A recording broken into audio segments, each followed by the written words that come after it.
You guys look like... What do they look like, Jimmy? Dorks. They look like a couple of dorks. Get those birds! Birds! They're coming to get you, Barbara. What? Are you kidding? We got some family here. Can you dig it? Can you dig it? Can you dig it? You are listening to the In the Mouth of Dorkness podcast, the official podcast of the Alamo Drafthouse Winchester. And welcome to another edition of the It Modcast podcast. Joining me today is Lisa Gullickson. Quick, suck it before the venom reaches my heart. Wife Dork. A jug of bread, a loaf of wine, and thou beside me in the wilderness. And also joining me is Brad Gullickson. And for gosh sake, watch your language. That's not going away anytime soon. Mouth Dork. Now take those future simians away and lower the monkey shield. And I am your host for this episode. God, I love being a turtle! I am the Turtle Dork. Let me just put it to you this way. It's not my cup of tea. That was a good Spike Lee laugh. So welcome to this edition of the It Modcast podcast. I laughed over his Spike Lee laugh because it was very infectious. Yeah, it was a delight. Because I saw something on Twitter that said that he sounded like Skeletor, the way he laughed. So I tried to imitate Skeletor from Masters of the Universe. Can we do it without me making it sound... Can we do it clean? Because maybe some of our listeners will want to rip it as their ringtones. Okay, They want to yeah. hear it when they get a text. Okay, so let's get some room tone first. Okay. All right, let me channel Skeletor. So let me tell you this way. It's not my cup of tea. Yay! What is the sound my phone's gonna make when I get a text. So I'm hosting today. Darren is getting some much needed rest. He's under the weather. Under the weather. The weather has been a downer. Yeah, so DC area. as of this recording, it's kind of icy rain out there, and it's kind of affecting some people, some of the mood here. But It's barometrically grim. I know, but we're gonna push through, and we're gonna give our listeners some good content here. So we're gonna start off with the Weekend Dork. So Lisa, I'm gonna start with you. Oh, wow, yeah. I I get to go know first. you're first, ladies first. That's Ladies. special. That's never the case at the It Modcast podcast. Brian goes first. I know, and then the as ladies. Darren would say, ladies first, and then I would go first. I resemble that. Okay. But let us know how your Weekend Dork was this past week. Things are looking up. The new season of Two Dope Queens is on HBO, and that's been bringing a lot of happiness to my heart. I'm not familiar with You that. don't know Two Dope Queens? No. Oh my gosh. Well, it started as a podcast and starring the wonderful, beautiful, inspiring queens, Jessica Williams and Phoebe Robinson. Jessica was a correspondent on The Daily Show. She had Phoebe that film Robinson. on Netflix. Yes. Yes, I like Yes. her a lot. Who doesn't? She's so hot. Okay. You would like this program. Okay, That all Lisa's right. about to talk about. And then Phoebe Robinson, her book, Don't Touch My Hair. She's a stand-up. She has been in movies as well. Super cool. But they do, just girl-on-girl banter. Okay. Super fun, super vuln. Great and chemistry between the two of them. Amazing. And then, Usually works with a guest. then they do, stand-ups. They have stand-ups on, which is how I discovered them, because I'm all stand-up podcasts. I'm like, nom, nom, nom, yas, yas, yas. And then they'll have a guest.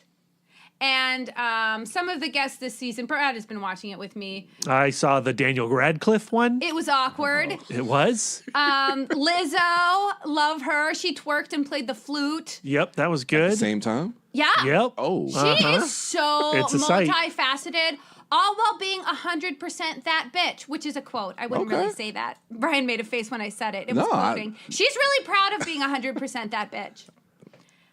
Anyway. Okay. It's a great program.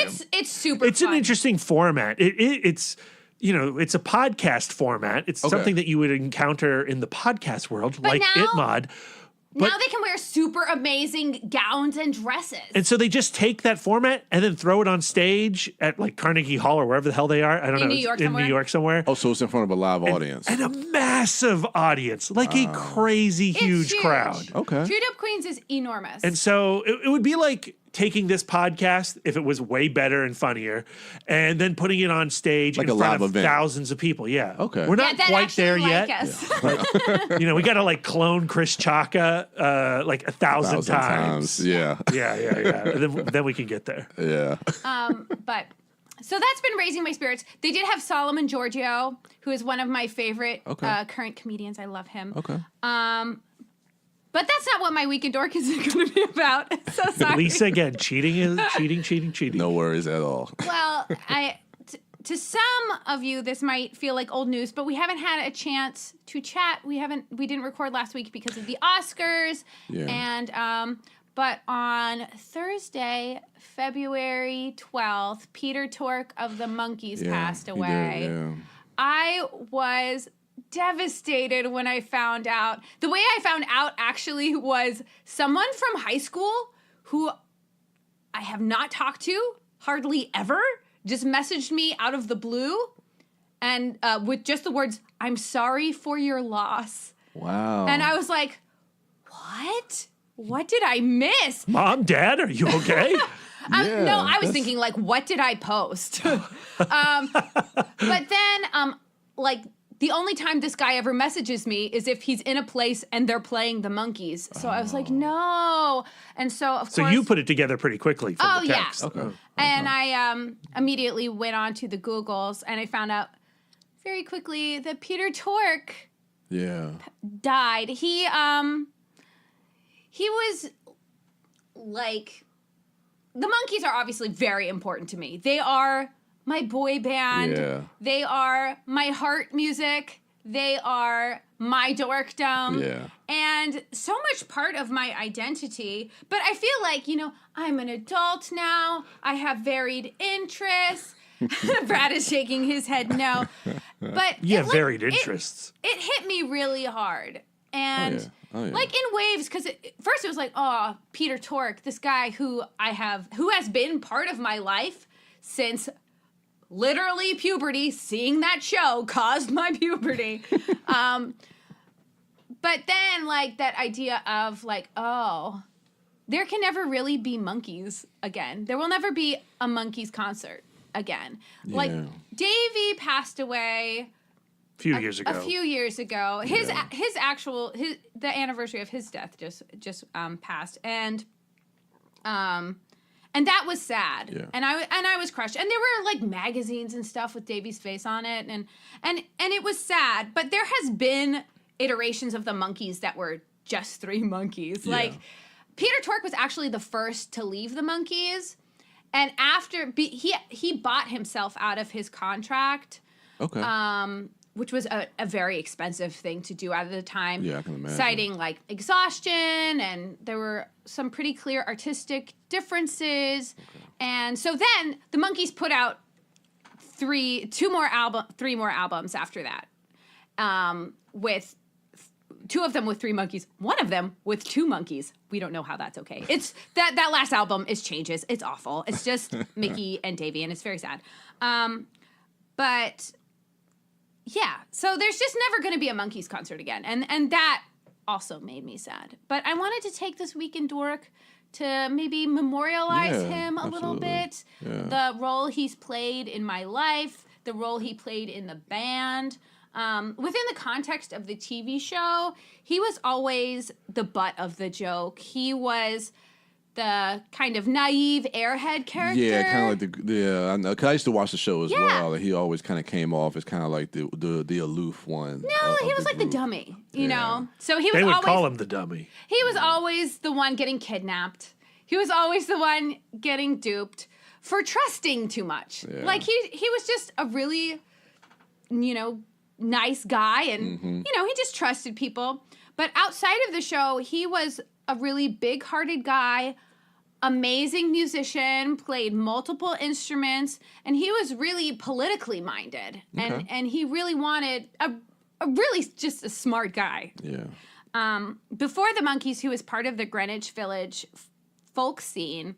So he was like a real peacenik, like a hippie. And the only reason he got on the show was that Stephen Stills of Crosby, Stills, Nash, and Young, the Stephen Stills, auditioned for the Monkees, and they told him that he was not photogenic enough.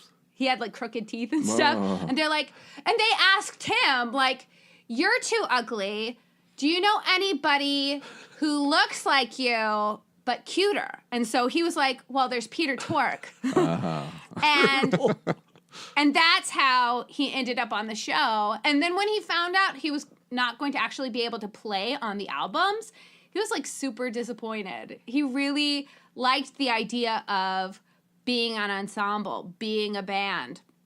And the Monkees, a lot of the time, like in multiple interviews and stuff, they always talked about how miscast they were actually as a band. Because the other guys, like, he was clearly the best musician, so he should have been the lead guitarist, but he was cast as the bassist. Yeah. And Mike Nesmith, who was a songwriter but not much of a guitarist, was lead guitar, but he should have been the bassist. Mickey didn't play drums. Davey turned out to actually be better at the drums, so Davey should have been the drummer. And then Mickey should have been the lead guy, which makes total sense because he sang the most leads. But they cast it on, you know, the idea of they were never going to play their own instruments. So, yeah. But afterwards, they were, as they got more power and got more say, he got to contribute some of the, like, the signature licks of some of the songs. So, like, on Daydream Believer, the doo-ba-doo-ba-doo-ba-doo-ba-doo on the piano, that's his. Oh, wow. The banjo playing on You Told Me, that's him. And he actually composed the closing theme that's cheekily called For Pete's Sake. But it's really just a peacenik anthem, love is understanding, that kind of idea. What I find most interesting about him within the context of the Monkees was all of the other Monkees were playing versions of themselves, but he was the only one who was playing a character. An actual character, okay. So there were certain limited ways he was allowed to express himself on the show. Like in the second season, he refused to be seen holding a gun because he was very anti-violence. Okay. So there's an episode called Monkees in Texas where he just pretends like everybody else is like, the bad guys are coming and they're all with their guns out the window shooting guns, and Peter is there going like bang, bang, bang, bang, bang with his finger. And there's even a line like, Davey goes up to him and goes like, what's with all this bang, bang, bang stuff? And Peter goes like, I hate violence. Besides, I've got more shells than you. Bang, bang, bang, bang, bang. It's a really cute moment and a moment he could really express himself as a person. And then, of course, in Head, his dummy character is seen as almost like a Christ-like character. Like, through his being the dummy, we would never have to be the dummy. Mickey would never have to be the dummy. Mike would never have to be the dummy. Somebody had to be the dummy. And so he got up on that cross and he was the dummy. And I think it did reflect how sad and misunderstood he could feel. Like the fact that he could never really be taken seriously because he was kind of put in this place, which I think is the reason why he was the first to quit the band. Because like the show was over. They had made the movie. They made the TV special, 33 1/3, that was humiliating and awful. So not good. So I guess he just probably felt like he had nothing more to contribute. And the Monkees were not really interested in playing together anymore. Okay. So, like, all of the other Monkees were just producing their music on their own separately. And they were actually, like, trying to sell this idea of doing a Monkees Presents where they each separately produce a side of a record. Oh, interesting. So, but like that's not really Peter's bag. He wanted to, and that's not really the Monkees. That's not the Monkees at all. Well, it is. I mean, it's like studio musicians and vocals, but like they just weren't a thing anymore. And he really was more interested in the group idea. So, since the monkey, like today, he is my favorite old monkey. Like, I'm a Mickey girl. Mickey was the one I wanted to invent the time machine and go back in time and marry. But as old dudes, Peter. Peter was always the coolest. His post-Monkees music with the Shoes Suede Blues, really good. Okay. He has an album, Stranger Things Can Happen, that is so wonderful. And he also never really turned into like the crotchety old guy. Mike was very like he never wanted to. Mike is the reason why I've never seen all 4 Monkees in concert because he would never tour with the rest of the Monkees, or he would only do until Davey died. They would do the West Coast. He would do the West Coast part of the tour, but he would never travel. And then after Davey died, that's when Mike. I don't know if that's so much like animosity as much as he really needs the money now because he and Mickey were already doing like kind of a duo tour. Okay. Before Peter died. And they're the last 2 living members. Yeah, Mickey and Mike. Mickey and Mike. And they're touring just as a pair. Okay. But like, this is kind of sad, but I'm very lucky I got to see Peter do a solo show at the Birchmere. And he was so generous and so kind. And he had a meet and greet that was free after his show. Is that where you got the picture? Yeah, and I got the picture, and I got to talk to him and throw myself at him. She's not lying. She straight up threw herself at him. Yeah, he pointed at... Brad was the one taking the picture, and Peter goes like, who's that guy over there? Nobody's right. And I say, that's my husband, but I'll gladly leave him for a monkey. But right now... But and Peter replied, I think my fiance would be disappointed because he was engaged at the time, and to the woman he was married to for the rest of his life. Yeah. So I guess things worked out. But but that was a great show and a great. It was an amazing show, but the Mickey and Mike tour. They're selling packages to meet them. It costs $200 to do the meet and greet after the Mickey and Mike tour. Yeah, but that's also typical now. Yeah, that is, and it's not like they don't need the money. Yeah. But I'm just glad that I had that super personal moment, and he did it out of the kindness of his heart. He could have just left. It was just another sign that he was just like a super nice, generous, artistic. Loving guy. Yeah, he was a cool dude. He was super cool. And I just wanted to recommend a couple of episodes. I won't talk about them in length because I've already talked in length. But just as a closing thought, I'm so glad that the Monkees were able to get together one last time to put out a really good album. Their album that came out 2017 or 2018? Something like that. 17, not 18. Yeah. Good Times, quality album. So good. We're just going to pretend like the Christmas party did not happen. I think the Christmas album's fine. Unlistenable. I like it. It's got a great Michael Allred cover for all you comic book nerds out there. So, rest in peace, swirl in the heavens, Peter. I love you. So, here are the episodes that I recommend if you want to get into Peter as the Christ-like dummy character that he was. Peter very rarely got the girl, but he did in season 1, episode 13, One Man Shy, Peter and the Debutante, where Peter falls in love with a rich girl and her posh boyfriend does not approve of the Monkees, so the Monkees pretend like Peter is actually super rich to puff him up. And of course, the moral of the story is she liked Peter just the way he was, and he got to go with her to the party. Then season 1, episode 29, the Monkees get out more dirt. This is the one with Julie Newmar playing Miss Laundromat. Okay. This is another one where all 4 of the Monkees fall in love with Julie Newmar, who is super hot and running the laundromat, and so they all sneak and find out what her interests are, and then they pretend to have her interests. So, like, Davy pretends to be a pop artist, and Mickey pretends to be, I forget. Oh, a ballerina. And Mike pretends to be into motorcycles, and Peter pretends to be a concert pianist.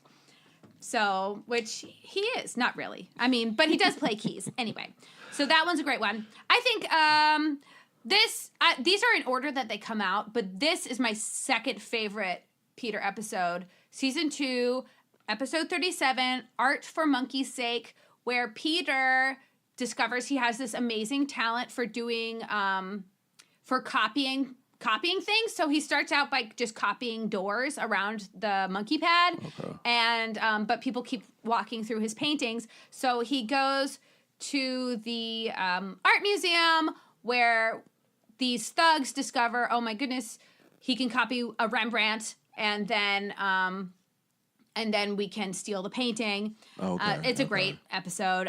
Then season 2, episode 42, The Wild Monkees, where the monkeys are staying at this hotel, and they meet these really rough biker chicks, and they decide to pretend that they're also really, really rough, and they put on this really rough exterior. Yeah. But Peter can't really pull off their own exterior, and it's so adorable. And then, of course, season 2, episode 52, The Devil and Peter Tork, where Peter Tork sells his soul to the devil to learn how to play the harp. And it is an epic episode. It's the Monkees versus the censors.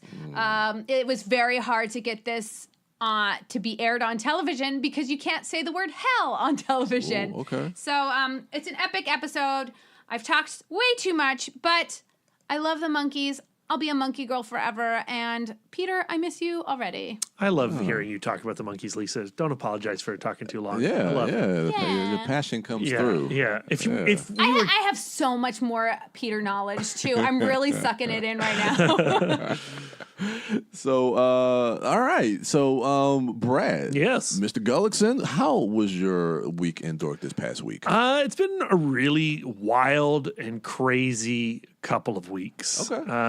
Last week in Dork episode, I hinted at the end that I was going on a business trip, and I ended up going to Portland, Oregon to visit Laika Studios. I can officially say that. Okay. It was So a whirlwind trip, only 3 days, and really only about 8 hours, if that, in the studio in the actual Portland. studio. Yeah. Okay. That place is Willy Wonka's chocolate factory. magical. It's magical. It's massive. It's this huge warehouse, sort of like the Udvar Hazy Air and Space Museum. Okay. It's like this one big giant hangar. Yeah. So Laika is, it's got all the offices, and then you go into the back, and that's where all the sets are in this massive hangar. Of course, they have these like black curtains blocking one set from another set. Mm-hmm.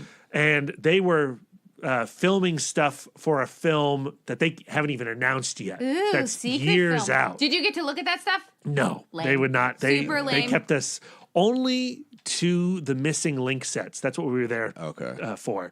And I'm going to have a larger write-up on Film School Rejects about my visit there. But I'm allowed to talk a little bit about what I saw.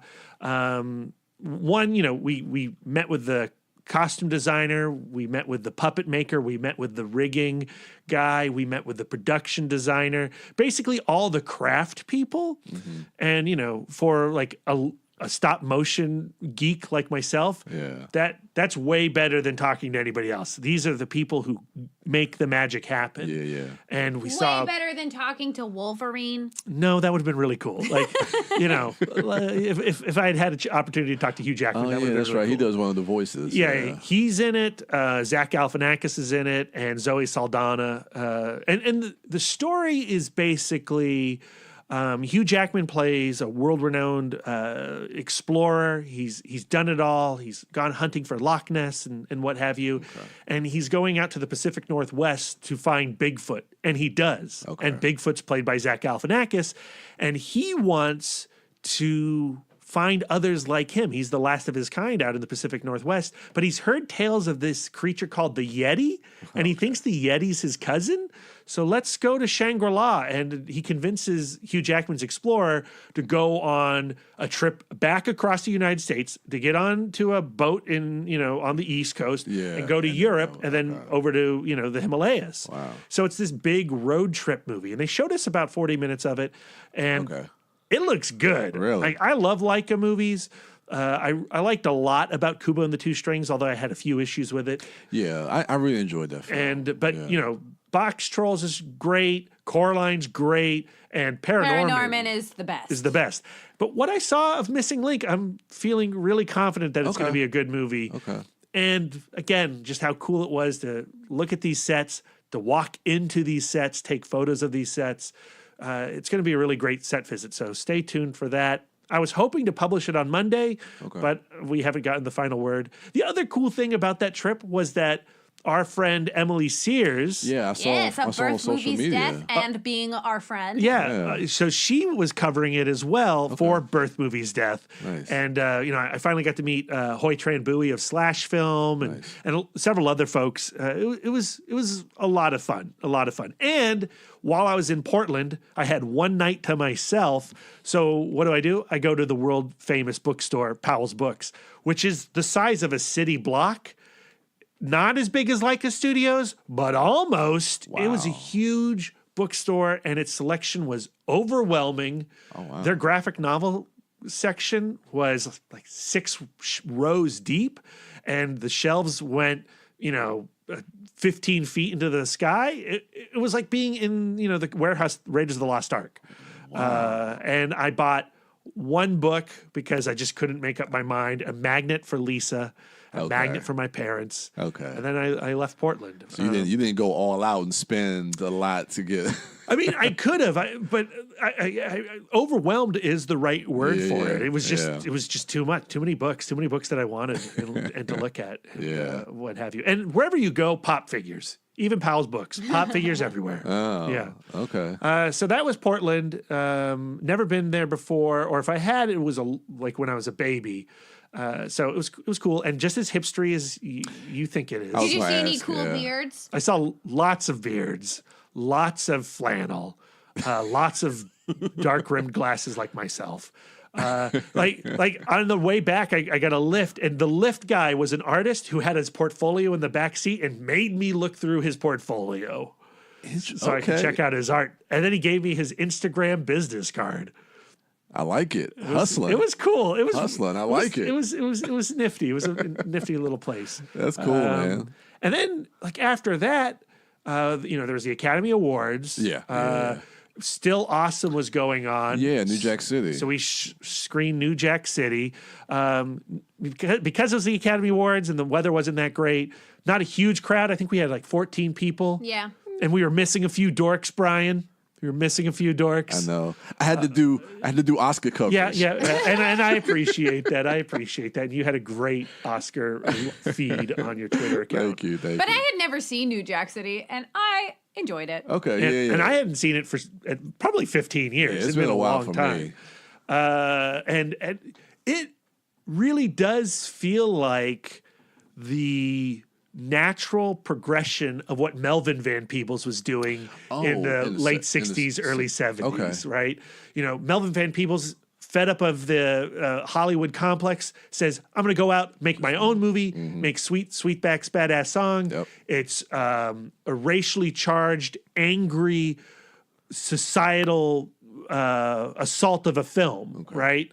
And it uses the crime story as a frame, a spine, a skeleton. Okay. And that's what Mario Van Peebles, Melvin's son, does with New Jack City. Okay. It was independently financed. Yes, Warner Brothers, put the final for distribution on it, but that was Mario Van Peebles' movie. It was the highest grossing independent film of 1991. That's crazy to think about. And it's these cops who are fed up of standing by while crack takes over their community. Yeah. And it's Mario Van Peebles, Ice-T, and Judd Nelson going out against the all-time terrifying gangster thug Nino Brown, played by Wesley Snipes, who chews the hell out of some scenery. Yeah, I need to rewatch that, man. I it's a shame I missed it on the big screen, but it's probably been probably around the time it came out in the 90s. Yeah, I've seen it, and you know it's to use that horrible critique. It's dated. Of course, it's dated. It came out in the past, man. Every movie's dated. Brad, shut up. So it feels like 1991, but that's also its charm. Yeah. Chris Rock is in it. Gives a hell of a good performance. Pookie. So good. There is a montage sequence, like a Rocky level montage sequence. That's not a training scene. It's him getting off crack. Yeah. It happens all over the course of one montage, and it's amazing. Oh man. It's a trip. And it takes less than a montage to get him back on the ground. Yes. Also pretty great. Spoilers for Pookie, but doesn't work out so well for him. Things do not go smoothly for him. No, it doesn't. And New Jack City is basically a training exercise for Ice-T when he eventually goes over and plays that character in Law and Order Special Victims Unit. Yeah. Which he plays to this day. Which he plays. Does he? Is that show still on? I think it's on forever. Oh my God, forever. Okay. Wow, that's crazy. I heard someone talking about it recently, and apparently he's been relegated to the wizened old. He's not there in New Jack City yet. He has the best line in the entire film, and forgive me if I'm going to be offensive here, but he knocks down Wesley Snipes, Nino Brown. He finally gets his gun on Nino Brown, and he's been trying to get this guy for so long, and this is his moment. He could just end all the misery right now. He could pull the trigger and kill this guy and be done with it. But that's not the law. Okay. That's not justice. Okay. And so, Mario Van Peebles eventually talks him down from killing Nino Brown. But before he does, Ice-T, gun to Nino Brown, says, "I want to kill you so bad my dick's hard." And damn, is that a great line? I don't remember that scene. Fuck out of it too. Like you feel his dick is hard the way he sells that line. Like he's so good in that moment. Get that man an Oscar. You want him to blast Wesley Snipes away, one way or the other. Man. But yeah, so that's awesome. And what's hilarious is right before awesome. I walked into the theater, Ed Pisker, who's the illustrator of Hip Hop Family Tree as well as X-Men Grand Design, amazing. He put out like this little panel of that scene, like a cartoon, Ice-T saying, "I want to kill you so bad, my dick's hard." Oh wow, so good, so good. So I had a lot of fun watching it. Amazing Wesley Snipes performance. Yeah, the crowd really enjoyed it. All 14 of us. That's cool. That's good. So, and as we were, gathered in the lobby, Shara had not seen it before. Yeah. So we were talking with her. Chris Chaka showed up. We were talking with him. Okay. And as the crowd was passing us, they were like, "Yo, man, that movie was great." Oh, nice. And, so good. They responded good to it. Yeah. Brad gave a great intro. Thank you. Nice. Thank you. Yeah. That's awesome. We had also introed the film club screening of the Oscar shorts. That's right. That was prior live to. action shorts. Yeah. Did you get a chance to watch those? No, but I listened to a podcast where they reviewed all 5 of the live action shorts, and I heard that they were really grim. And the one that I remember that stayed with me was one called Detainment, about the 2 kids when they torture the kid with the railroad tracks. Murder him. Murder him. Yeah, beat him to death, and it's. We came as we were driving in to do the introduction. It was a little last minute. We better Google some stuff, and the first thing that came up was the controversy over Detainment. And how the mom. Well, can we just say real quick? Sure. The story is it's based on a real murder of a young boy named James Bulger. Who in Ireland. He was a toddler, right? He was 2 years old, and 2 10-year-olds found him at the mall, took him out to the railroad tracks and killed this child. And did unspeakable things. Yeah, to him. horrible things to this kid. And Detainment is based on the transcripts of those interrogations of those 10-year-old boys. Right. So all of the spoken words were the transcripts. That's right. Or based on them. I don't think they necessarily were exactly. They said based on. Oh, okay. Either way. Yeah. So the mother of James Bulger was trying to get it pulled. Yeah, I heard about that. Because they had made this film without reaching out to the family. Like the actual murder happened in like 1993. Okay. I think so, yeah. Without reaching out to the mom, and now she has to go through the emotional torment of living through this again. Yeah, and to me, like I wouldn't to me as artists, I don't necessarily respect you for taking something so personal and not going the extra mile to reach out to the family. They also highly dramatize it. Okay. It's not just we're trapped in the box with these two kids. They show the kids, you know, picking the kid up and taking him to the tracks. I mean, and walking him through the neighborhood. And to me, it's super exploitative. It's super exploitative. So I don't necessarily respect an artist for not reaching out to the family.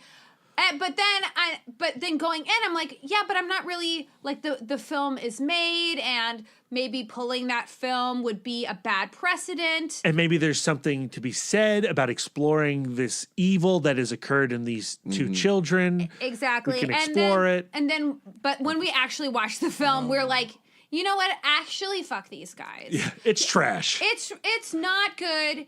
It's not well shot. It's like Brad said, it's super exploitative. I can't believe it was not. I wonder about the parent who allows their little 2-year-old actor to play that role. Or the 10-year-old parents. Yeah, because I was going to ask, was it at least worthy of a nomination for the Academy Award? Interesting. No. It was easily my least favorite of the short films. And like you said, all of them brutal. Yeah. And this sounds horrible. Despite it being... I really do not think that it brought anything new to the conversation of child criminals. Like it presented like there was one kid who is clearly emotionally deranged and stunted, who was very comfortable lying, did not cry, and then one kid who was clearly traumatized by the whole situation and is sickened by it, and you know, and has shame and guilt and all that stuff. And so, but like to me, I'm like, I think that it's tragic that you know these kids are now, you know, they're still in prison. Obviously, they were tried as adults. They were the youngest people in England to be tried as adults. Ireland, yeah. Okay. But like to me. And it's a sad story, but to me, it really did not bring anything to the conversation. Yeah. And so, like the other short films, you know, there's another French-Canadian movie called Fox, and it's about a kid who falls into some quicksand and drowns in quicksand. Just like we were afraid of in the 80s, and every movie had quicksand. Yeah. And it's a really torturous, slow... it's awful. I started to get emotionally involved, and Brad was like, stop that. Because I had to say, like, Lisa, every film we're about to see is going to be manipulative. We have limited time. Let's go in, let's punch our audience in the gut, and let's get out. And it's why I always dislike the Oscar short films. Yeah. I do want to highlight one before we move on for my Weekend Dork, and that was Marguerite. And Marguerite, not about a boy dying, not about a boy torturing anybody, not about a boy in pain or struggle or anything. It was about an older woman who needs an at-home nurse or a visiting nurse. What do you call that when somebody comes to your home? Yeah, I think you've nailed it. At-home nurse. Yeah. And the nurse and her, you know, they're friendly, but they don't really know each other that well. It's a job. And at one point, the woman hears the nurse speaking to a loved one, a significant other, and she says, "Oh, is that your boyfriend?" She goes, "Actually, no, it's my girlfriend." And she goes, "Oh, okay." And that triggers something. A memory. A memory, but it allows her to open up and confess to her nurse that I was in love with a woman once too. And it was a different time. It was a different time, and I could not act on it. And like, what was, you know, like... So she reaches out to the nurse and says, you know, what's it like to make love to a woman? And the nurse responds. And it's this really sweet, intimate, loving, empathetic story that so should have won the Oscar. Absolutely. I thought the acting was beautiful. It was so thoughtful. It looked beautiful. Yeah. It had something new to say. That you know, you don't think about story. like as we're making progress in society, we don't really talk about the older generations who just didn't get to lead the lives that I think so often, like when I talk to my parents or whatever, they say, well, it just wasn't like that back then. And I go, yes, it was. Yes. You just didn't know about it. Didn't know about it, absolutely. Yeah. Because pop culture wasn't showing what they show now. You know, like your window was very closed. Yeah, they weren't shining the light on that. Yeah. So I don't know. I thought it was a really fabulous movie. Really liked it. The film that won the Oscar, Skin. Yeah. It's about a neo-Nazi raising a young boy in a world of hate.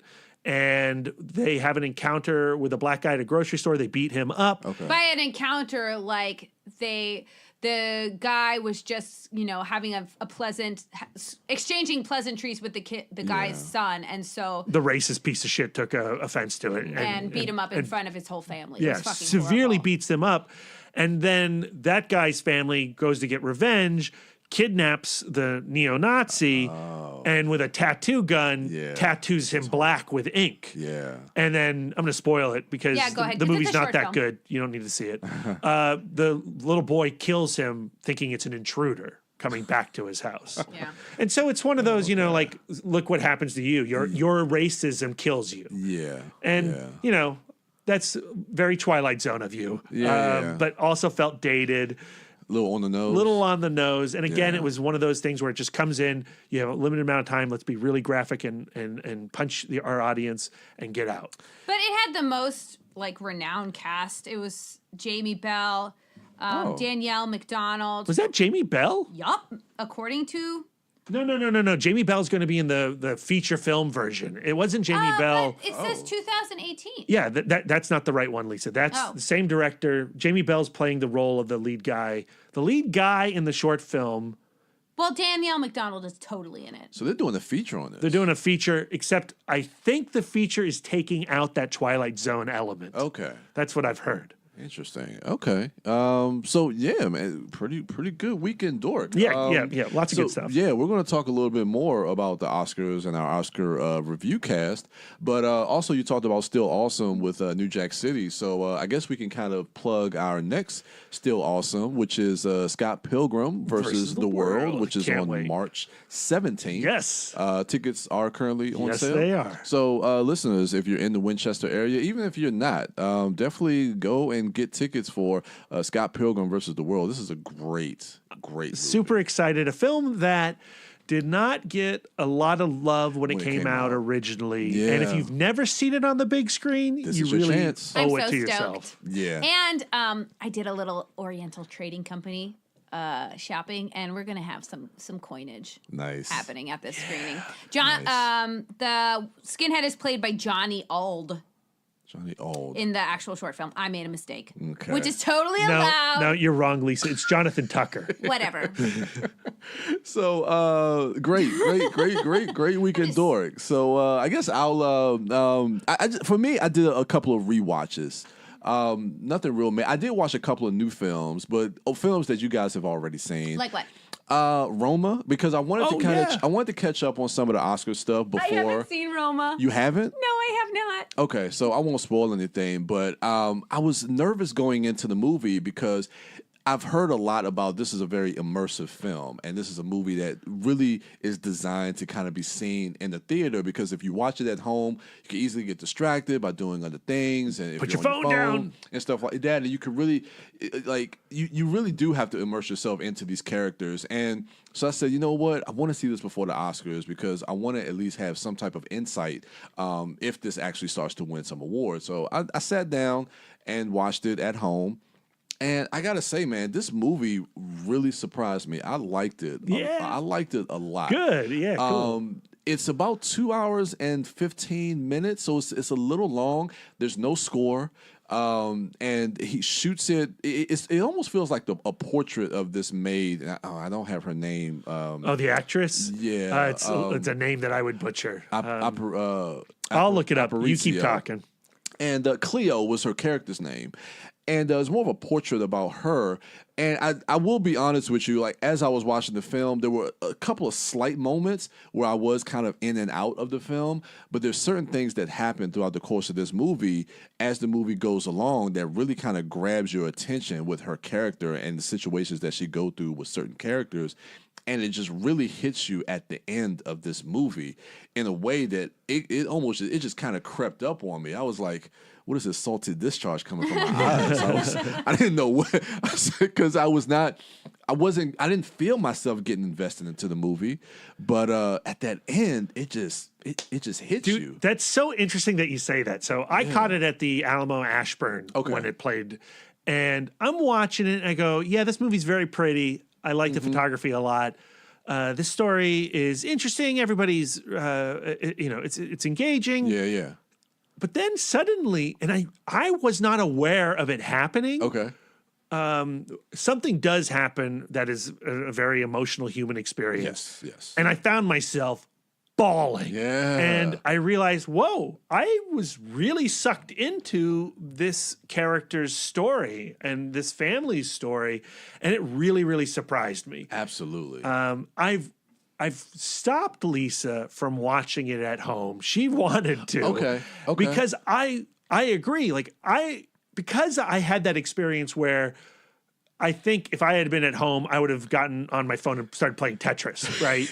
And I would have missed out on that secret absorption process that I think is required for Roma. Yeah. Yes, it's a beautiful movie and I'd love to see it on a big screen, but I think the most important aspect is that you disengage from the rest of the world and fully immerse yourself. Absolutely. And that's why I stopped. And he does not trust me. And apparently I don't trust Lisa. But hearing that Brian was able to do that at home, maybe I should stop being such an old Spielberg and realize that this can happen. Well, I mean, look, you know your wife, so you know. I do like to play threes. She does like threes. threes. My game of choice. So if you think it's best for Lisa to see it on the big screen, then it's. I can wait until hell freezes over. It is playing at the AFI in Silver Spring right now, and it's playing at the Alamo Winchester. Andy's got it programmed finally. Yes. Real quick, the actress's name, and I'm going to butcher it, is Yalitza Aparicio. Yeah. I remember. I don't know why I gave it like an Italian accent. Yeah, Yalitza Aparicio. There you go. That's what it is. Yeah, she was amazing. I found myself so engaged with this movie. Like I said, Alfonso Cuarón, he pulls a rope-a-dope on you with this movie. It's amazing how he sucks you into this film, and I just found myself really being engaged and emotionally involved with this by the end of the movie. Will I see it again? I don't know if it has that rewatchability factor, but I would definitely suggest this movie to people to check it out. I will definitely watch it again, and I am looking forward to watching it. Because he has to watch it with me to make sure I don't play threes on my phone. But Alfonso Cuarón's one of those filmmakers where I will revisit his filmography. Absolutely. So, like right now, I didn't talk about this in my Week in Dork. I've been rewatching all of Joe Dante's film. My quote at the beginning of this podcast was from Looney Tunes Back in Action. So I'm going way through Joe Dante. Nice. And I like that experience. And so even though like Joe Dante has movies like Looney Tunes Back in Action that aren't, his best. It's good to revisit them within context of the filmmaker. And I do that with Alfonso Cuarón as well. And Roma, I think, is one of Cuarón's best, even if it's not like a popcorn movie. Yeah, absolutely. I think so, too. I mean, if you look at his filmography, and I agree, I think once you have like a set filmography for a director, sometimes I do like to go back and kind of like traject his career, from Children of Men and the third Harry Potter film and Grave and Gravity and seeing where he is with Roma and whatever he does next. But I just thought it was absolutely amazing what he was able to do with that. Another new film that I was able to catch, and I know you guys have seen this, is Searching. Yeah. Man. Brian loves this movie. I'm just anticipating. Yeah, he does. I gave it 4 stars on Letterboxd. It another immersive type of film that I think. Now, you guys saw it on the big screen. Now, I know for me, watching it on my television, and the fact that this is the desktop movie, it plays a little bit differently. Where I think I don't know if it plays differently in a theater, but I did find myself really getting engaged with this film, almost as if I was like navigating it myself.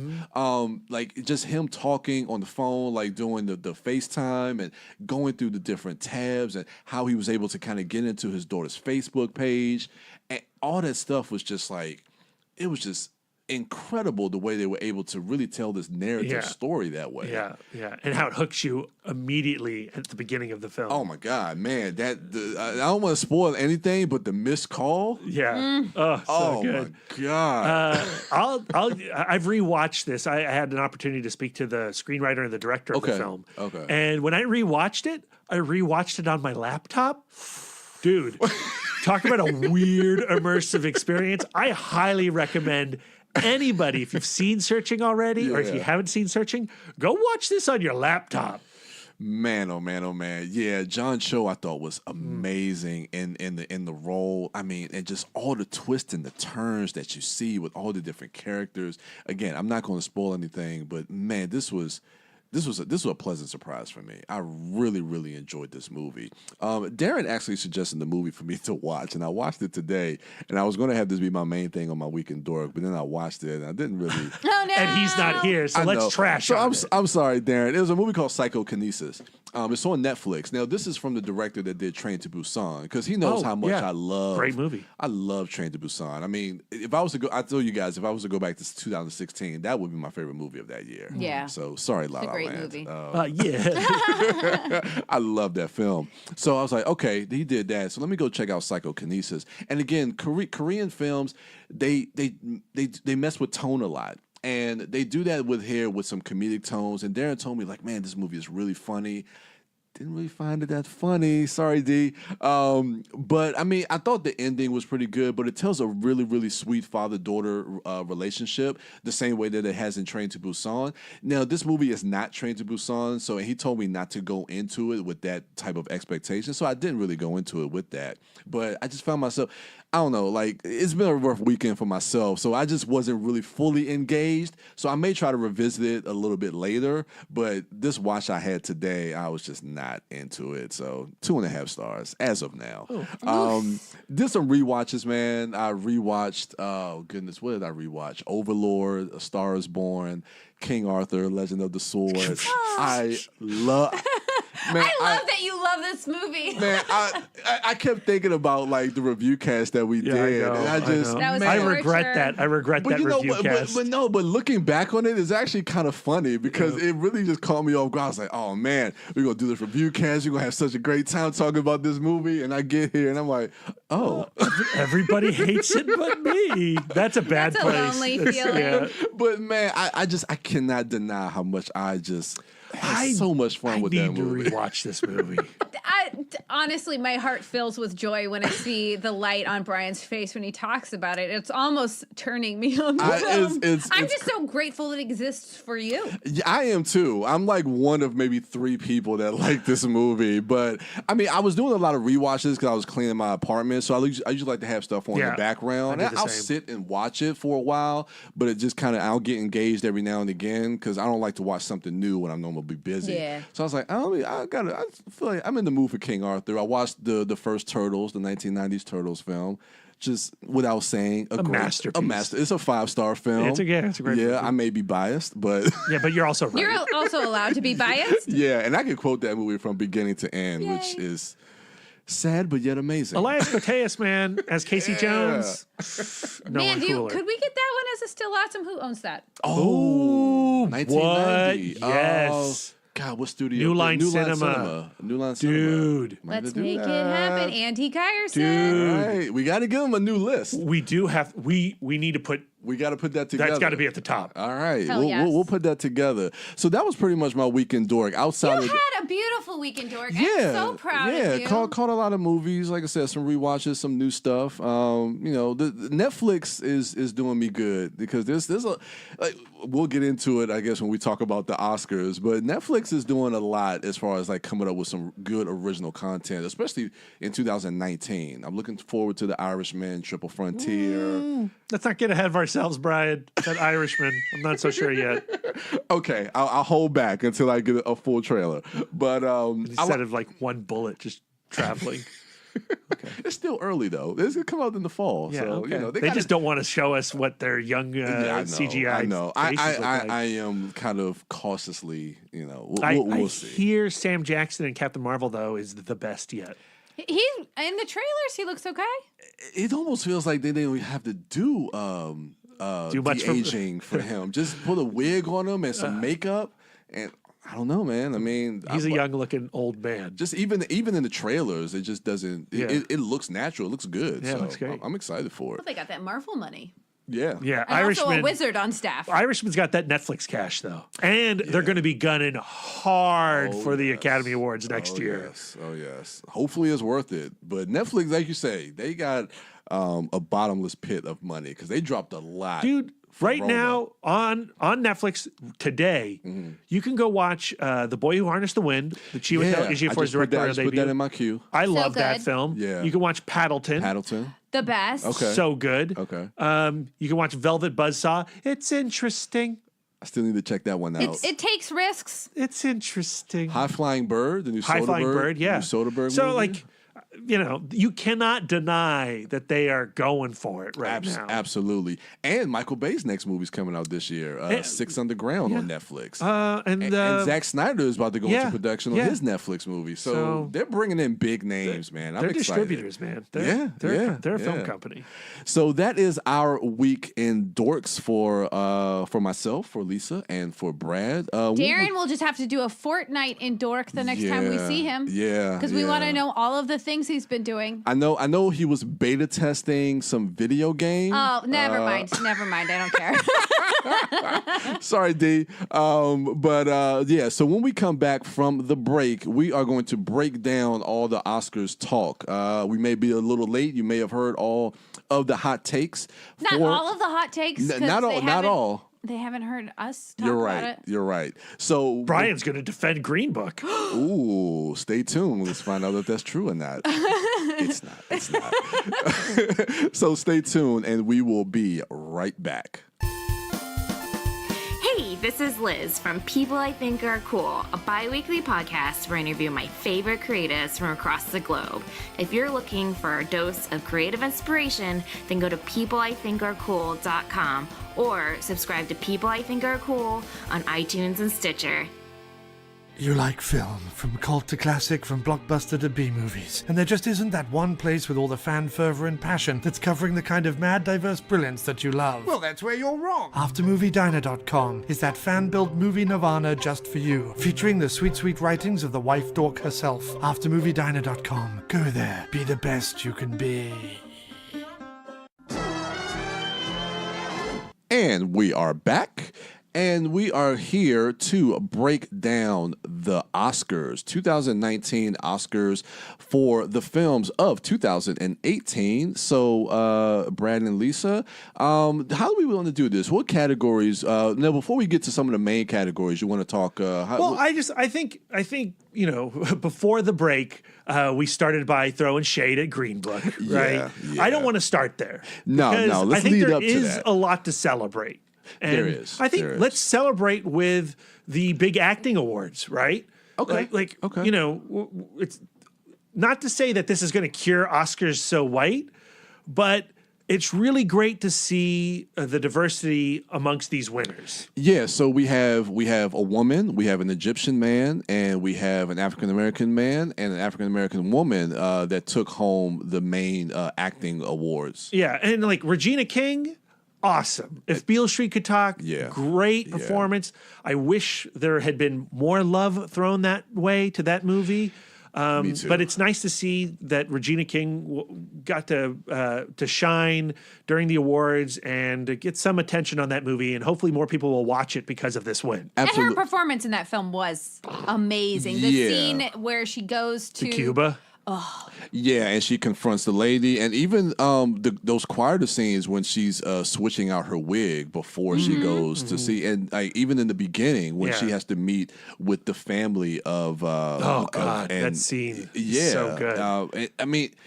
The she was perfect great. pairing of like strength and vulnerability. And vulnerability. Yeah, and also master of silence. Yeah, Hell I was just about to say she has a quiet strength Mm-hmm. in that film Yeah. that you can see. So I have no qualms with Regina King taking home Best Supporting Actress for that film. And then I guess in the supporting role, so Best Supporting Actor. Now, of course, we do have some. We're going to have a conversation about Green Book. Yeah, not ready to have it the second. Not this second. But let's talk Mahershala Ali. Mahershala Ali. And any issues that I have with Green Book, I've always said from the beginning that I thought Vigo included. I'll give Vigo his props, but I thought Brad is withholding props. I know. I can't really argue against that, but I will. Why say, you busting my balls? I know he's the okay. Yeah, you're right. I can't argue that. But Mahershala was really good. He's good in this role. He's good at it. I didn't love A Star Is Born, but I loved Sam Elliott in A Star Is Born. Yeah, I would have liked to have seen him get some recognition, but I can't hate on Mahershala Ali taking that award. He's an amazing actor. No. I want him to be in all the movies. And he's such a likable actor that, I mean, even if I'm not on board with the film 100%, I mean, I'll always kind of root for him in some degree.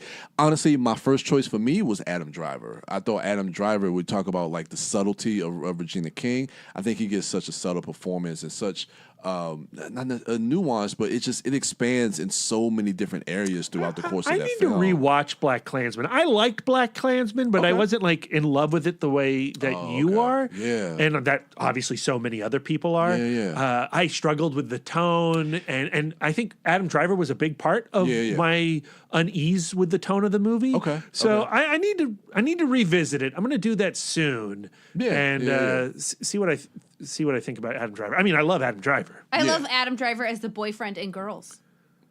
I've never seen Girls. Yeah, I've never seen Girls. It's weird to watch Girls after Adam Driver has already become Star Wars super famous. Yeah, I know. It's bizarre. He's become the Star Wars. It's a great character. I had to stop watching Girls. I never finished it because it was too vomity. Yeah, and we talked about it during our Sundance recap, but he's in The Report, which will come out in November. That is peak Driver. And I'm hearing Oscar buzz for that later this year as well. That'd be cool. That would be appropriate. Yeah. So continuing in the actors category, let's go to lead actress. So Olivia Colman. Now, I haven't seen The Favorite, and I've heard like great things about it. I've heard mixed things about it, and I've heard not so good things about The Favorite. So I've seen it. Yeah. I think it's great. Okay. I think I made it number 17 in my top 25 of last I think you did year. have it on your list.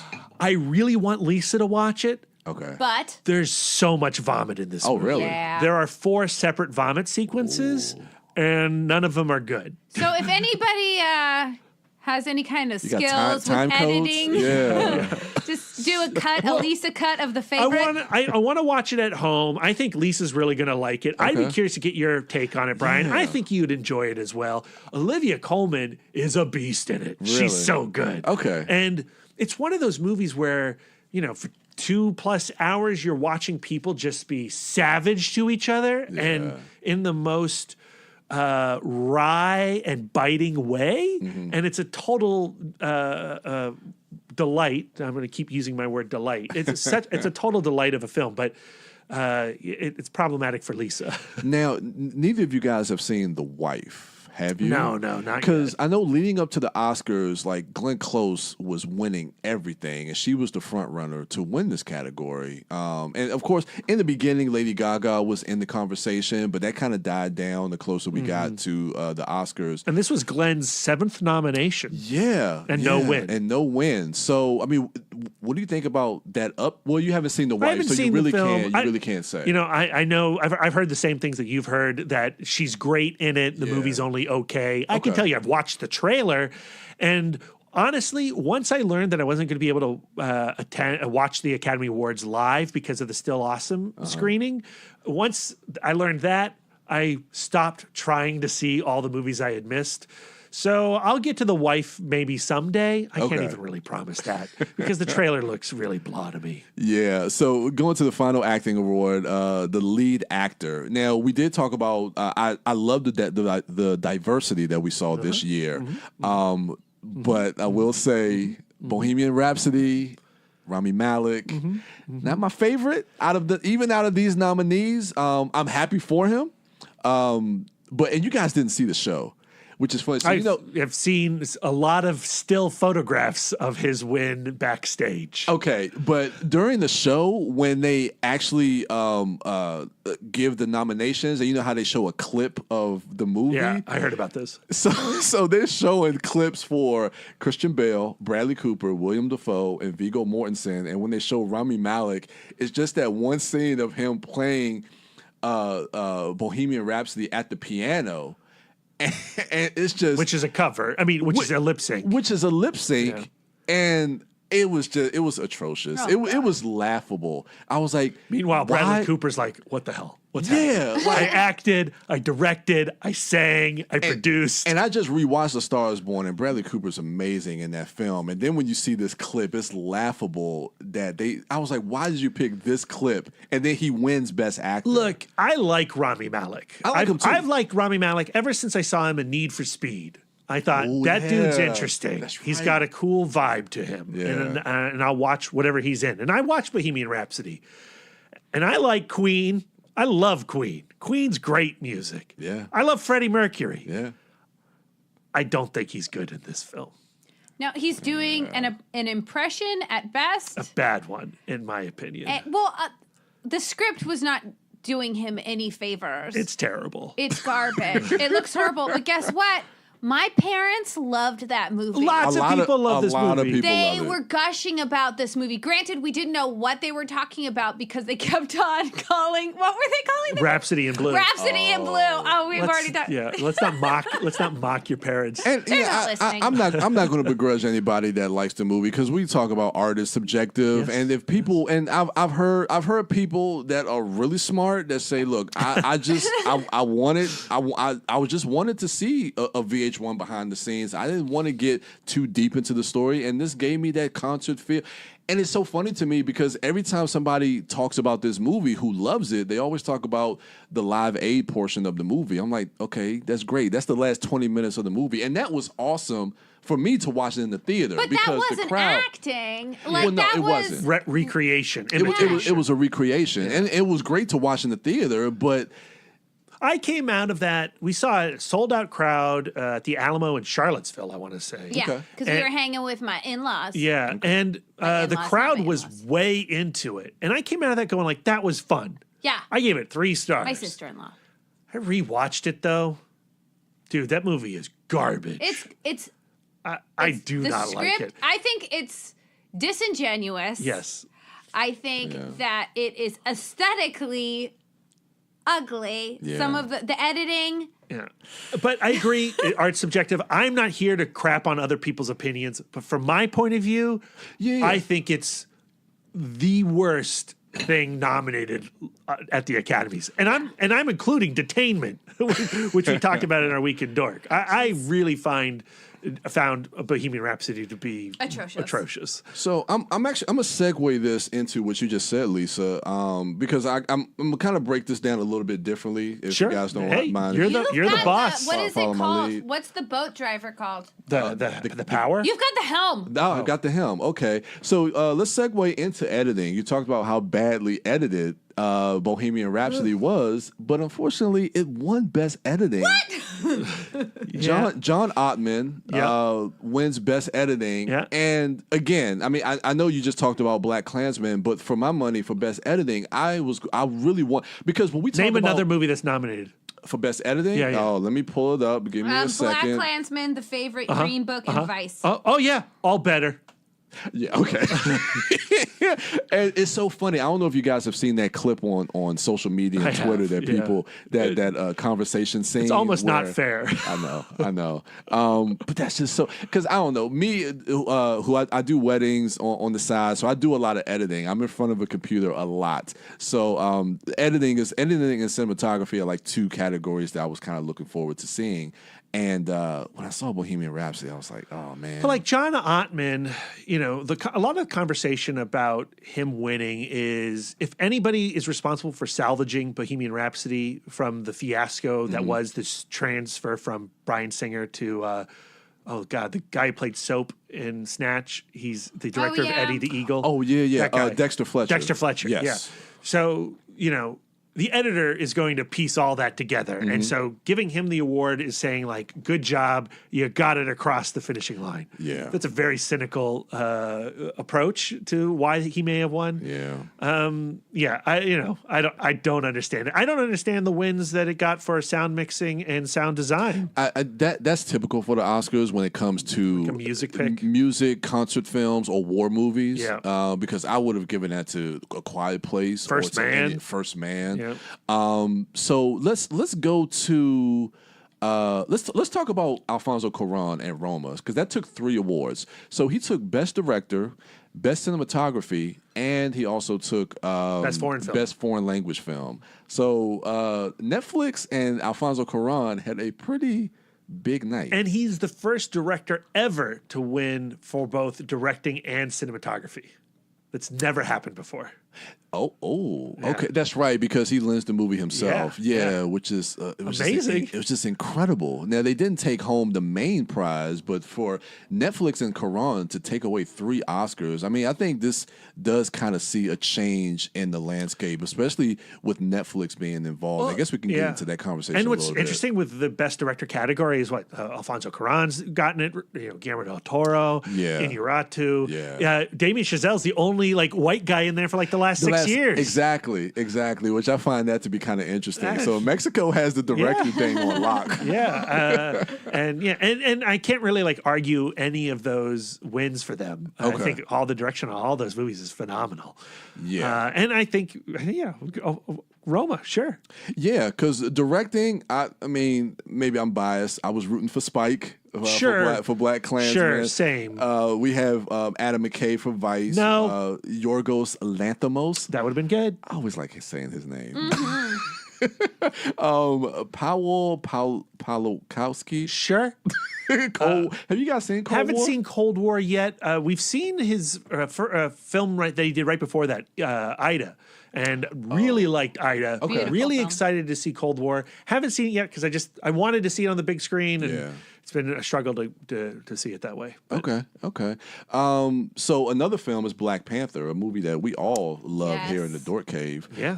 Took away 3 Oscars. Marvel Studios finally has their first Oscar-winning film with Black Panther. And so they had never won anything for special effects before or anything. I was hoping.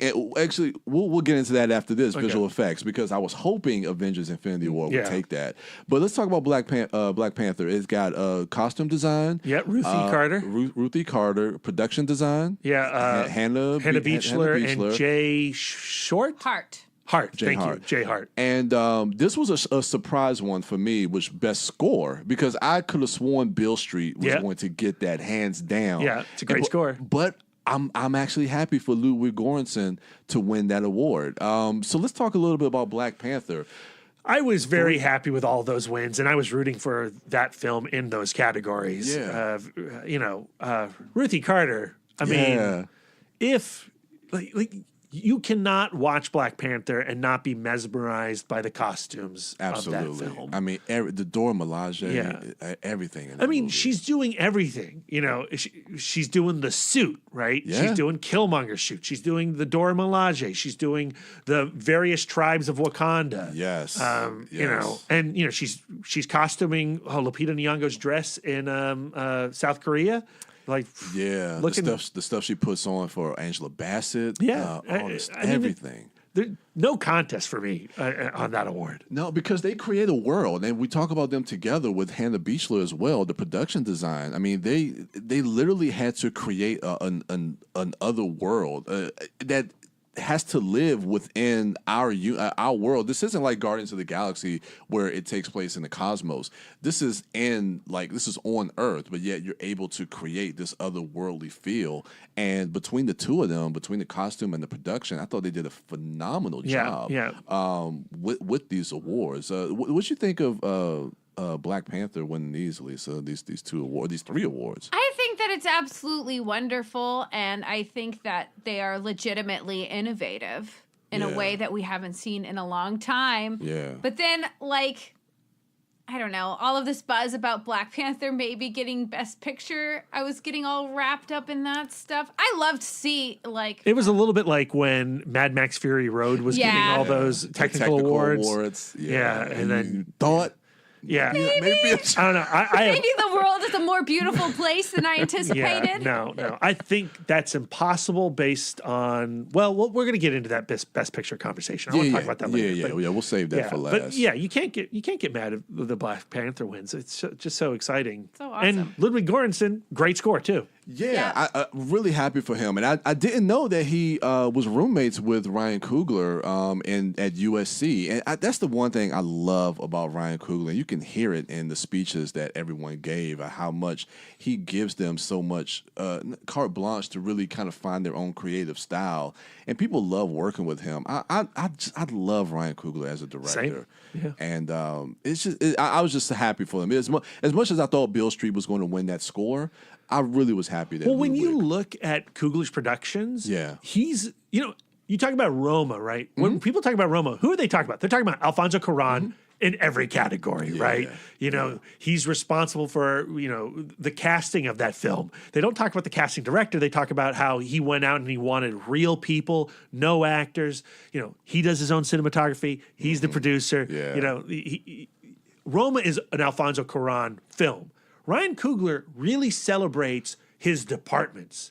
He brings an army of talent together, and you see it. You see Rachel Morrison's artistry. You see Hannah Beachler and Jay Hart's artistry. You see Ruth Carter's artistry. Absolutely. Ludwig Göransson's artistry. Absolutely. You come away from a Ryan Coogler movie and you're going like, well, I want to follow all of these people now. Absolutely. But it just shows like he has exquisite taste. Mm-hmm. He takes the time to find people he really trusts, and he keeps them close to him. Keeps them around. Absolutely, and that's what. And it's only a matter of time that he gets his. Oh yeah, and for sure. I mean, he's still young, and I'm excited to follow his career. He's one of my favorites. Let's stay in the superhero genre. I want to go to visual effects, and then we'll get to animated, which I'm excited to talk about. So visual effects. Of course, I was rooting for Avengers, Infinity War. It went to First Man. I wasn't that big on First Man, but I really, really thought that Avengers: Infinity War was probably the most deserved one out of all the nominees. But just on the sole factor of what they were able to do with Thanos in that film. Yeah, I was listening to the Storm of Spoilers podcast, and Joanna Robinson was talking about her interviews that she did with the special effects guys for Vanity Fair, and the process of mocap that they got on Josh Brolin, they invented a new version of mocap to retain his performance as Thanos. And so if you look at Thanos in Infinity War versus Guardians of the Galaxy versus Age of Ultron, the few shots that we see of him, before, according to Joanna Robinson, before they showed this new process to Josh Brolin was playing Thanos way high. He was acting to the heavens. And then they kept the machine on while he was technically not acting so that they could capture just his, walking around Brolinness. Yeah, his Brolinness. And then they played the effect back to him, and he saw how little he could be, how tiny his acting could go with this effect. And it totally changed Thanos as a character and as a performance. That's an accomplishment. I mean, that's a tremendous accomplishment. Yeah, it's a hell of an accomplishment. I mean, I did see some behind the scenes of First Man to see how they actually were able to recreate a lot of the stuff that they did, and it's pretty impressive. Oh, I'm not upset with First Man winning. I don't take anything away from First Man winning that, but I was really rooting for it. I would have given it, like I said, sound design, sound editing, editing. Yeah, there you go. Give it the Bohemian Rhapsody Awards. Now, a movie that we all love. We all love this movie a lot. Spider-Man Into the Spider-Verse. Now, Lisa, I saw on Letterboxd you just recently rewatched this, or did both of you guys rewatch this? I fell asleep. Oh, Brad. I was really sleepy. He was present, but yeah, as soon as I saw it on streaming, I was like, Brad, we have to watch this now. Yeah. And Brad was like, yes, I wasn't feeling well. I Yeah. blame my sickness. Well, the great thing is you have it and Yes, you can watch it yes, anytime. yes. Yeah, So Lisa, let me know what you thought. I know you absolutely adore this movie. So It's winning so crazy. animated. It's so crazy to feel so nostalgic about a movie that literally just came out. I know. Like rewatching this movie, I'm like, oh, I love this scene. Oh, I love this scene. I love this scene. I love this. And I am so stoked that this took Best Animated Picture. I really do think that, I mean, something would really be wrong with this world if it did not. I mean, something is. But I mean, and Lisa, I thought that Pixar would keep on marching. I thought Incredibles 2 would steal this away and we'd have a travesty. And to me, I think that Incredibles 2, I wasn't the hugest fan of that film, but they really weren't doing any, like the aesthetic was established in the previous films. Yeah. With Spider-Man Into the Spider-Verse, they were really going for something really different, really bringing the comic book page to the screen, bringing out that texture. The way they used 3D in this movie is amazing. Absolutely. And I'm a in-home music teacher. I work with kids. Every kid who saw this movie was just through the roof about Miles Morales and this amazing world that was created. I love what this film brings to Spider-Man as a universe, like Spider-Man in the zeitgeist. Absolutely. And this message that now Anyone Spider-Man, anyone can wear the mask. Yeah. I love that message. Great. I mean, this was your favorite film of the year. yeah, I mean, this should have won Best Picture. And that's not just like Brad saying like, oh, well, Brad's favorite is Spider-Man Into the Spider-Verse. No, the best movie of the year was Spider-Man Into the Spider-Verse. Yeah. Because yes, it captured the essence of Peter Parker and Miles Morales and Peter Porker and Gwen Stacy. I mean, it really does capture the essence of all these characters. Yeah. And that was something I dreaded, when I was like, oh, I just want it to be a Miles story. It's finally to be Miles' story. Let it be Miles' story. Let's not make it a Spider-Verse story. Yeah. That sounded like a terrible idea. That was my fear going into it. Somehow, nope, that was the way to do it. It's still 100% a Miles story. It's an amazing Peter Parker story. Yes. It's incredibly emotional, and it's pushing the form in a way that has not happened in the animated film universe for a long time. And I think, probably not since Toy Story. Yeah. And I would dare say that it even elevated Miles Morales beyond what the character Brian Michael Bendis came to the fore with. Yeah. I think that there's more differentiation, more dimension in who Miles is and who Miles can be. Yeah. I think this movie is the top. Perfect. Yeah, Perfect. You're right. And I think it's a great Perfect. way to introduce Miles Morales into, like you say, the zeitgeist of pop culture, because now this is how people are going to see Miles Morales. Now people are going to want to see Miles Morales in the greater MCU. Absolutely. And we never talk about editing with animated films, but we really should. Yeah. It's made up of shots. It's cut together. It's pieced. It's stitched. And this movie has amazing editing. Yeah, it really does. It really does. So I guess let's get into the big picture. The best picture. Let's get into this conversation. The picture. So we'll end our conversation with downer. a bit of a downer. We'll find a way to bring it back up. Okay. Yeah. Thank you, Brian. We'll find You're a way. going to bring us hope. Well, yeah, we'll find a way to bring it back up. Scott Pilgrim, March 17th.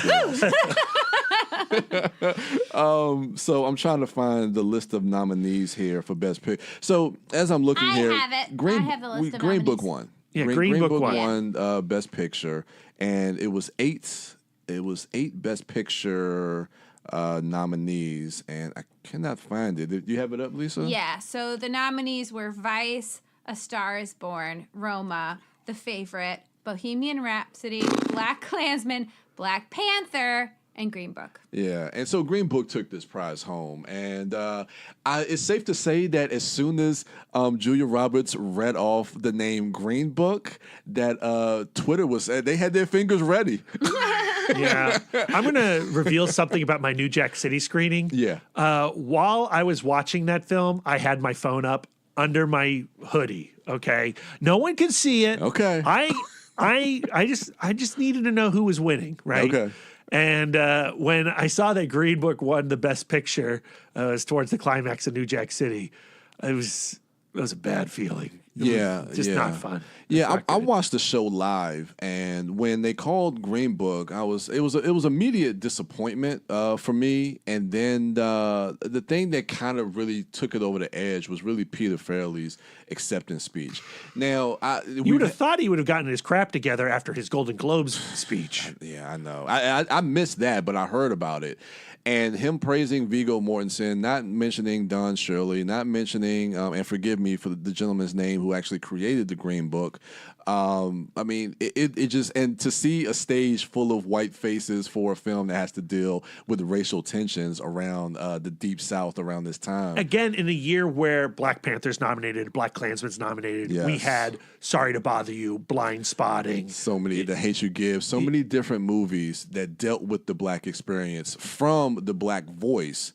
And this is the film that they praised. Full disclosure, Brian and I, when we saw Green Book, we thought it was fine. I thought it was fine. It's not total garbage. It's not Bohemian Rhapsody in quality. It's really not. I want to make that clear. Like, I don't hate this film. Now, we talked about this off air. Like, I enjoyed the film while watching it, but when we learn more about the behind the scenes of this movie, super problematic. It's very problematic and a little bit ugly. And you know, like, all right, it's problematic from the idea of it's another Driving Miss Daisy's type story, right? You hear that getting thrown around parallels a lot because it's taking the Black experience and using that to elevate a white person's story. That is very 90s and earlier, right? That's racism's bad, white people. Don't you get that? Yeah, I guess this movie's right. Racism's bad. But like Green Book shouldn't have been Tony Lip's story. No, it shouldn't have been. So there's that. But then there's all the insane stuff behind all that with Don Shirley's family, with Nick Vigalondo. Vigalondo? Whatever. Vigalondo. Yeah. It's bad. Yeah. And it's really unfortunate on a night where a lot of really interesting wins were occurring. And you know, it sounds like for all intents and purposes, Brian, we haven't talked about this at all, but having no host, everyone thought it was going to be a total cluster. Yeah. But was it? And that's the one thing I wanted to mention was the fact that I was expecting a dumpster fire when I turned the show on. Like when it started, I was like, all right, here we go. And it went off without a hitch. That's how you say it, without a hitch? Yeah. But it makes sense, though, because they always have the celebrities present the awards anyway. So what is the host really doing except for eating time? Yeah, and it cut out all the BS from having to do these bits and these skits, you know, like how they did in the previous years, going to a movie theater to talk to and mock the common folks, if you ask me. And I think that starting with an opening number got everybody in the mood. We didn't need any kind of roasting monologue to make everybody present uncomfortable. So Bohemian Rhapsody, Queen came out and performed a couple of different songs with Adam Levine. Lambert, whatever. Yeah. Adam, they're all the same. So, yeah. And I thought that was a great way. And then you had Tina Fey, Amy Poehler, and Maya Rudolph come out, and they did a couple of minutes kind of riffing on the fact that there was no host, and they were great. Like after that little bit that they did, we were like, they should host. And then they left, and then they just started presenting the awards, and everything went great. Honestly, outside of just the issues I had with some of the winners, I thought the show was really good. I thought it was really, really good. But then it ends with Green Book winning Best Picture. It's very sour. I found a way to turn around this conversation. I would just like to read off a few of Guy Branum's tweets. Okay. Guy Branum, you can buy his book now. It's My Life as a Goddess. He's an amazing stand-up comedian. His album, Effable, is amazing. And these are some of his Oscar tweets. The Green Book was Crash 2 in the past. No, I've already fucked it up. I'm sorry, guy. Let's do it again.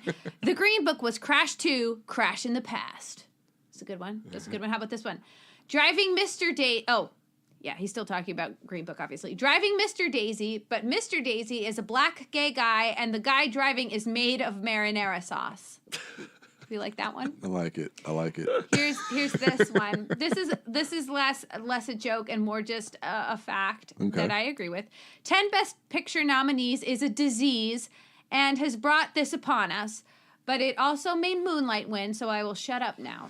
Well, it's not so much the 10 Best Picture nominees that I think is the problem. It's the preferential ballot. It's the preferential ballot, That's right? what it is. And it's the idea that all the other awards, it's majority wins. Yeah. So the majority of the people voted for Olivia Colman. Olivia Colman wins it. So that's the majority opinion. Yeah. The way the preferential ballot works is you have to rank. Yeah.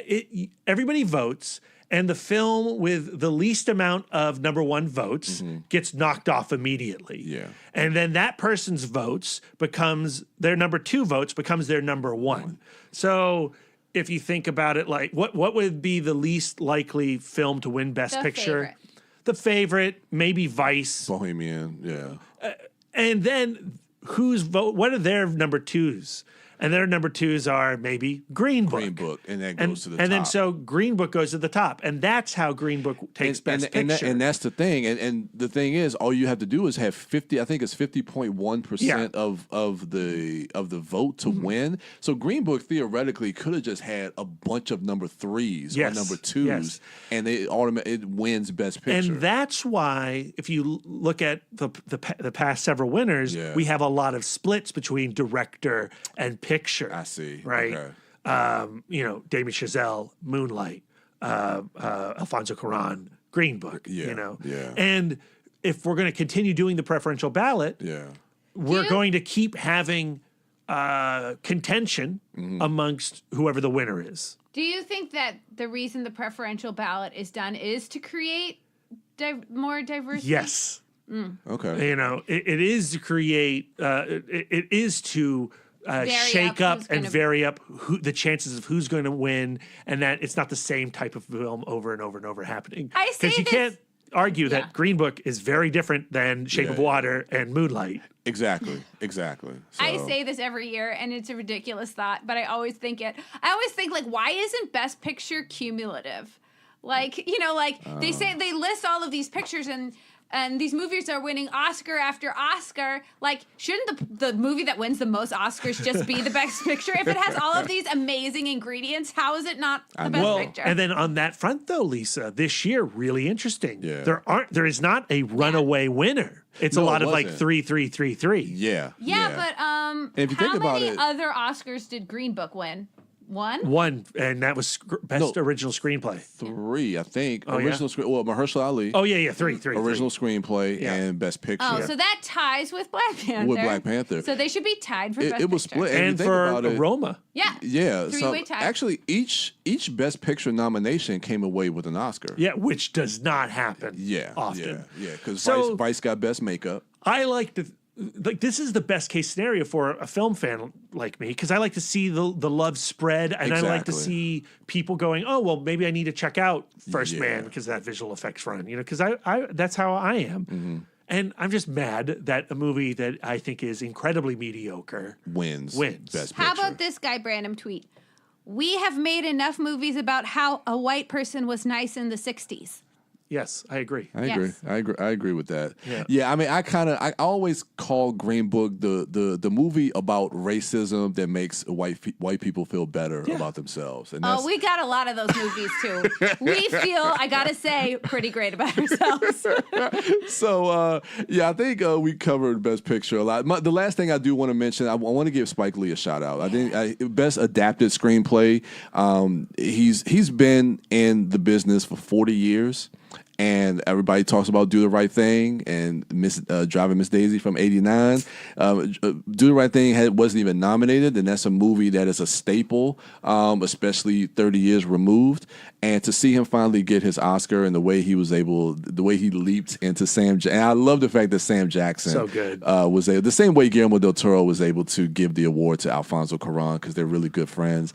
To have Sam Jackson give Spike Lee that award was just really, really awesome and one of my favorite moments of the show. So I'm happy for Spike, and Spike was showing out, man. He was having fun. Say what you will about how he reacted to some of the winners, but I just chalk it up to, look, this is the one night he had. He may never win another one again. Let him have fun. And he was not wrong. Yeah. Was he being gracious? Maybe not, but he was 100% accurate on, I think, everything I heard him say. Exactly. And at the end of the day, Academy Awards, you're awarding something in the moment, right? You're awarding 2018's films months after the year has ended. Yeah. But Do the Right Thing is the film we think about from 1989, not Driving Miss Daisy.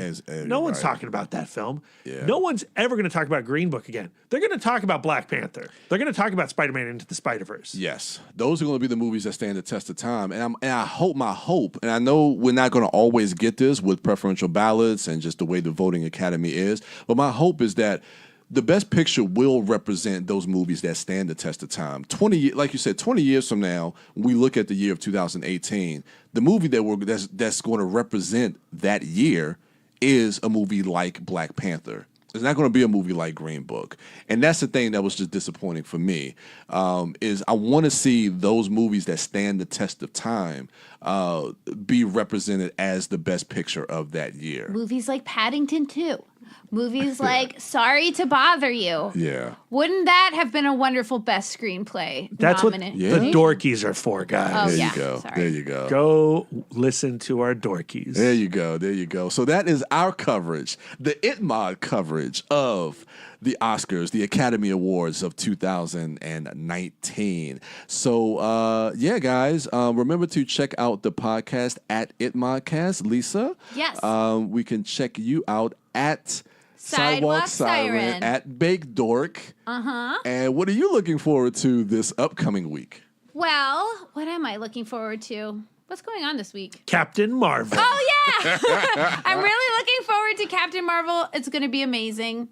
Okay. I'm looking forward to more Star Trek Discovery. I'm looking forward to rewatching. I don't know if they're doing the first season of Two Dope Queens had 4 episodes. I don't know if they're doing just another 4-episode special. I would like to see a full season. I could have probably looked that up, but and this could have. I'm looking forward to something that happened in the past. Brad and I went to see Apollo 11. Oh, yeah. Yeah, okay. The documentary at the Udvar Hazy. It was amazing. If you had a IMAX? chance. Oh, yeah. Yep, full IMAX. 1 week only, guys. Dude, it was so gorgeous. You have till March 8th. Oh. Yeah, it's so good. Get your tickets now. Yeah, so this will drop probably early in the week, so it should still be there. Yeah, This is my favorite IMAX experience. It was amazing. Just FYI. Big words, Brad. I know. Big words. I know. All right. It's not 3D. It's all about restoration. Yeah. It's all about sound editing, sound mixing, editing. Okay. Apollo 11 Score, an documentary. amazing score. Amazing score. They should win all those awards next year's Academy Awards. And you heard it here first. And that guy is Brad Gullickson at Mouth Dork. Find him at Mouth Dork at all social medias. Yes. Everywhere there. What are you looking forward to Well, this Captain week? Marvel, certainly. New Marvel movie. Can't wait. Now, we also have a few cool ItModcast chatcasts. So we have a new channel. Yes. That you can subscribe to on iTunes. Okay. And Podcast Podbean. so nice. You can subscribe to us twice. That's right. We recently did a conversation with Ray Romano and Mark Duplass and Alex Lehman about Paddleton.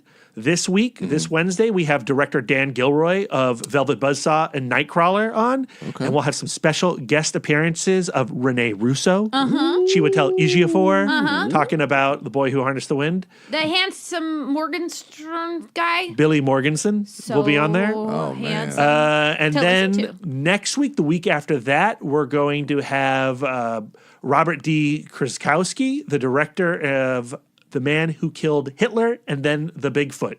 Billy and I went out to the Alamo Drafthouse Winchester and had a great conversation with him. Oh man, that's awesome. So this is the Chatcast. So we finally have our own feed.